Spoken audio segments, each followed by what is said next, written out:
ang kwento.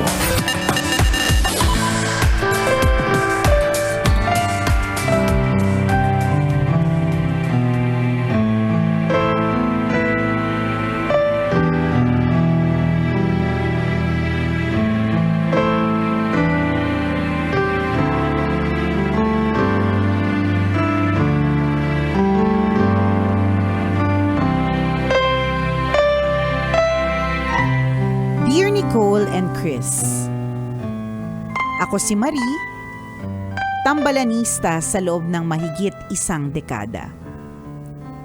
Sumulat ako para ibahagi sa inyo ang aking buhay pag-ibig. Sana ay magbigay aral sa mga kapwa ko tambalanista. I was just 24 years old when I married my 42-year-old husband. Yes, 18 taon ang tanda niya sa akin. But I did not mind. Maganda naman ang posisyon ko sa bangkong pinagtatrabahuhan ko, but he gave me a life na pinapangarap lang ng ibang babae.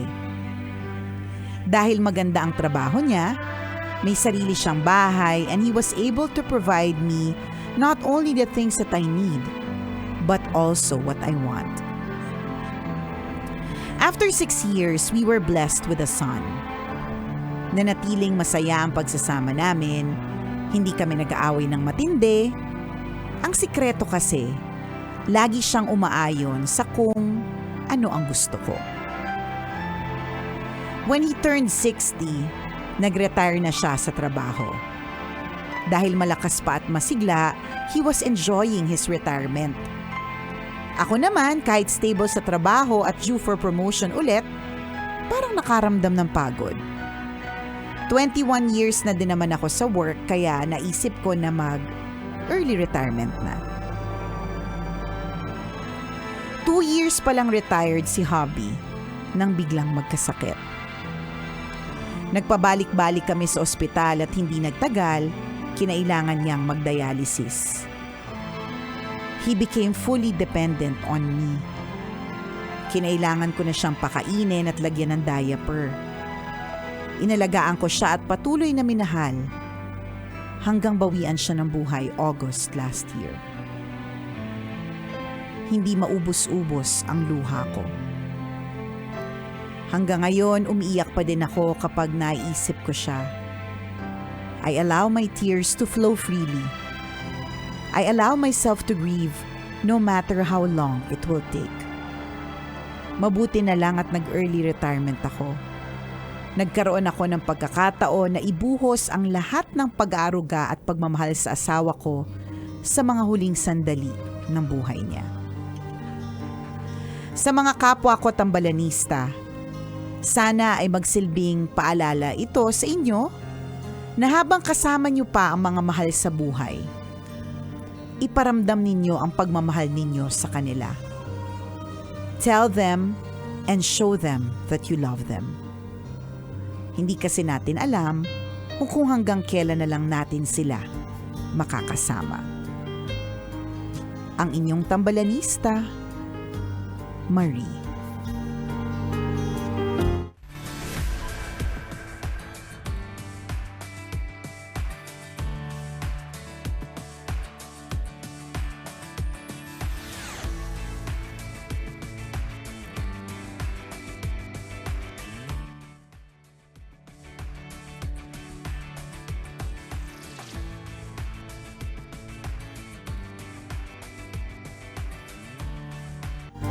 Kapag kausapang death talaga of a loved one, mahirap siyang himay-himayin, mahirap siyang intindihin, at mahirap din siyang pag-usapan, di ba?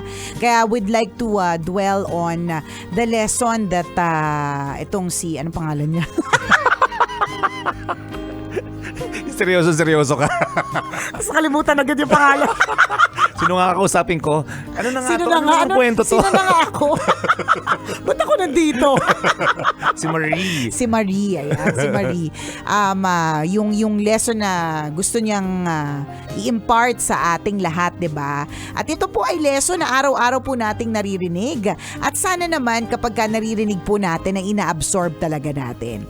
Yung lesson na i-appreciate natin yung mga taong nasa paligid natin habang nandyan pa sila. Agree, 'Di ba? Habang agree. sila po ay buhay. Totoo po 'yun eh. Yung sinasabi sa mga mag-asawa ng mga ninong at ninang na huwag kayong matutulog ng hindi kayo nagkakabate. Yung mga ganong klase mga eksena, it's not only for married people but it's for everyone else in your life. Kasi mahirap talaga yung mahirap talaga yung may kasamaan ka ng loob tapos yung last na memory mo pa of that person na mahal mo naman talaga is yung kasamaan mo yung samaan ng loob. Yes. 'Di ba? Ayaw natin na yun yung maalala kasi kakainin po tayo yung mga yumao na sa totoo lang nagsa-slide na sila sa rainbow, nakikinig na sila sa mga magagandang mga flute at mga harp ng mga angels. Kumbaga hindi na nila ramdam yun eh. Oo, 'Di ba? Kasi may lyre, baka magtampo yung naghahawak ng lyre. Drum and lyre and harp and tambourine, lahat na po ng instrument. Sa combo, yan. 'Di ba? Lahat kumbaga nag-enjoy na siya, hindi niya naramdaman yung pain. Ang makakaramdam yung may iwan. 'Di ba? At ayaw natin na kasama dun sa mararamdaman natin is the feeling of guilt. Na what if mas inalagaan ko siya? What if hindi kami nagkahiwalay ng masama ang loob namin sa isa't isa, 'di ba? Yung mga ganun. Tingnan mo to si Marie, 'di ba? Wala siyang what ifs eh. Nagpapasalamat nga siya, nag-retire siya na maaga kasi naibuhos niya pa yung lahat ng natitira niyang oras para dun sa kanyang mahal na asawa, 'di ba? So tatanggalin natin yung part na magigilty tayo kasi hindi natin nabigyan ng masyadong oras, yung magigilty tayo kasi ang sama ng loob natin, ganun, tanggalin natin yun. Kaya wag natin hayaan na yung mga sama ng loob magtatagal. Bukod sa hindi natin alam kung anong pwedeng mangyari dun sa taong yun, hindi natin masasabi kung hanggang kailan siya sa mundong ito, pati ikaw. Tama. 'Di ba? Pati nakakapangit yung may kasamaan ng loob. Nakakatanda, friend. Nakakabulok. Correct. Kaya lahat ng mga tao gumagawa na ng effort para mag-rejuve. Bumata. 'Di ba? Mag-glow up. 'Di ba? Tapos ikaw itong lagi masama ang loob mo sa mga tao. Naku, nakakapangit na nakakamay edad. 'Di ba? Diba yun nga yung lagi sinasabi ng tambalan, ang lugi dito kung masama ang loob mo, hindi yung taong, diba, kinasasamaan mo ng loob, kundi sarili mo, Tama. yung katawan mo at yung isip mo, diba, your emotional and mental condition yung nagsasuffer dito. Hindi ba't lagi kang galit, diba? Hindi ba't lagi kang nakasimangot? Hindi ba't lagi kang stress? Kakaisip mo sa taong yun. Yung taong yun, nag-fishball lang ngayon. Correct. Nag-e-enjoy lang siya sa breakfast niya kanina. Totoo. Diba? So, yun yung lagi nating iisipin, ikaw yung lugi kapag masama ang loob mo. Mahirap nga lang talagang gawin yan. Ito na naman kami sa ang dali-dali sabihin.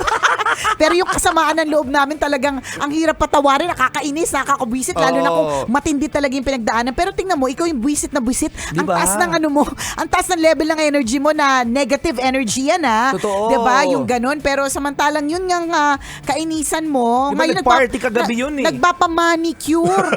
Nakanganga habang kinukudkud yung mga kuko. Diba? Kasi relax siya. Ganun. Lugin-lugi ka doon. So, yun paalala lang natin yun. Kung ikaw meron kang kagalit o may kasamaan ng loob at sa tingin mo matagal ng panahon ito, again, normal. It's a common reaction na Of magkaroon course. ka ng sama ng loob sa isang tao. Kasi tao lang tayo. Ang sinasabi natin dito, yung tagal o yung haba ng panahon na kinikimkim mo yung galit na yan, luging-lugi ka sa aspetong yun. Yung Tama. taong yun naka-move forward na ikaw nandyan pa rin galit na galit pa. Correct. Diba? So, yun yung sinasabi natin. Mabibigyan sa kwento ni Marie, mabibigyan ng diin dito talaga yung what you have today is time. Diba? The power of now. Yes. Kanina pa natin sinasabi yan. Correct.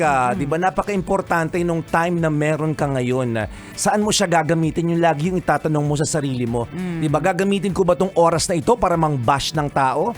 Gagamitin ko ba yung oras ko ngayon, yung 9:00 ko ngayon para magalit sa taong yun? Correct. Diba?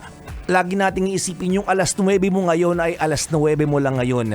Hindi na ito mapapalitan bukas, hindi na ito maibabalik sa mga susunod na araw.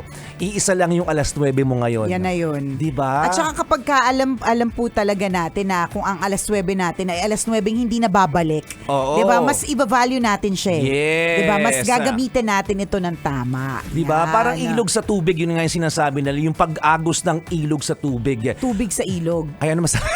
Ilog sa tulog. Yung may mapaturo-turo ka pa, mali naman. Yung pag-agos ng ilog Kakapanood sa ko ng mga tubig. memes yan yung mga electric pan na madumi. Oo. Yung alikabok na may konting electric pan. Ganun yan. Kaya ilog sa tubig. Oo. Huwag ka naman, nasaktan naman kaming lahat sa alikabok na may kaunting electric fan. Yung mga muntik nang maging electric fan yung alikabok. Kaya may ilog sa tubig. Yan, ganun diba? yan eh, di ba? Yung tubig sa ilog. Yung tubig sa ilog, parang ganun yun. You cannot touch the same water Again. twice. Di ba? Kung ano yung nahawakan mong tubig sa ilog, Yun na yun na yun. yun. Hindi mo na mahahabol pag dumaan na yan sa harap Tapos mo. na. And Yes. dyan sa aspetong yan, 'di ba? Knowing that you can never have this time again. Yes. 'Di ba? Kahit na sabihin pa natin magkakalapit yung oras ng sunrise or sunset. Kunyari, kahapon 5:26 PM nag-sunset. Tapos nakita po ngayon 5:26 din ang sunset. Pero it's not exactly at the same time. Yes. Meron yang tsaka hindi eksakto kung ano man yung eksena mo kahapon kahit nasa beach ka kahapon at nasa beach ka pa rin ngayon. Hindi siya eksaktong moment ng 5:26 PM na sunset kahapon. Totoo So yung yun. sinasabi natin na you can never have that same time and same moment again. At kapag lagi nating iniisip yan, mas i-value natin yung oras na meron tayo at yung mga taong nasa paligid natin at yung kung ano yung meron tayo, mas ma-appreciate natin siya. Correct. Totoo yan. Katulad nga nung napag-usapan natin kahapon tungkol sa tubig, di ba? Na naramdaman ko talaga yung kahalaga ng tubig nung wala akong makuhang tubig sa dispenser na nanunuyot na yung Inainom mo ba? Ha? Nainom mo na? Oo, uminom na ako, nagkatubig na di ba? Oo, madumi kaya. Totoo ba? Kaya pala may lasa. Kaya pala may kaunting lasa. Buti na lang. Bago yung dispenser na na-notice ko kahapon na, di ba nauna kang kumuha ng tubig? Kailan? Kahapon. Oo. Tapos kumuha din ako, sumunod ako eh. O kailan kalahati na yung laman ng bote. Oo. Pag-dispense ko, parang may mga lumulutang talaga. Talaga ba? Akala ko baso ko lang. So, tinapon ko. Kala mo tinga mo lang Oo. tingang nagkalat. Pag-dispense ko, may lumulutang talaga. Totoo ba? Kasi bago yung dispenser, mali mo nakatabi ng matagal yun. Pero So far, nakaramdam naman ako. Sabi ko, hindi naman madumi, hindi naman Correct. sumakit yung tiyan ko. So, Ako okay din. lang. So far, parang medyo malabo siya. Pero okay lang kasi malabo din naman kung kausap. So wala naman din problema dyan. Tsaka Oo. bilang dati na nagkahepa, Panis na matibay tong na. dominant na yun, Correct. Diba? So yung ganyan na kahapon sabi ko, grabe na-appreciate ko na yung presensya ng tubig nung uhaw na uhaw ako at natutuyot na lamunan ko at wala akong mainom na tubig. Kung Oo. saan ako naghahanap na department, partner, lahat sila walang tubig. Diba? Nagpumunta ka sa office ng CCP. Muntik na kaya lang may naawa, may nagbigay. Hindi, dito sa fountain, mura lang ito.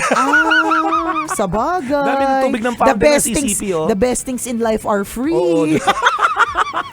Diba? Yung ma-appreciate mo yung mga bagay kapag limited na sila, wala na Yes, sila.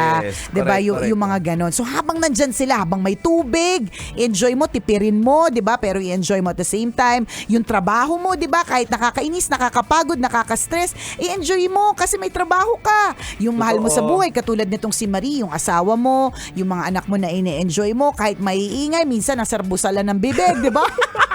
Pero i-enjoy mo kasi ang sakit at ang hirap kapag nawala na sila. Totoo yun. Diba? Nare-realize natin ang value ng tao, ng bagay, ng Pagkakataon. kapag wala na sila. At ang dami nating mga kwento na narinig, di ba, ng kwento ng pagsisisi. Nandoon pala, dapat ginawa ko na. Di ba? Dapat pala, di ba, nung nandiyan pa yung nanay ko, yung tatay ko, sinabi ko na mahal ko sila. Saka I love you ng I love you kung kailan nakaratay na yung nanay at tatay mo, Diba? hindi ka na naririnig.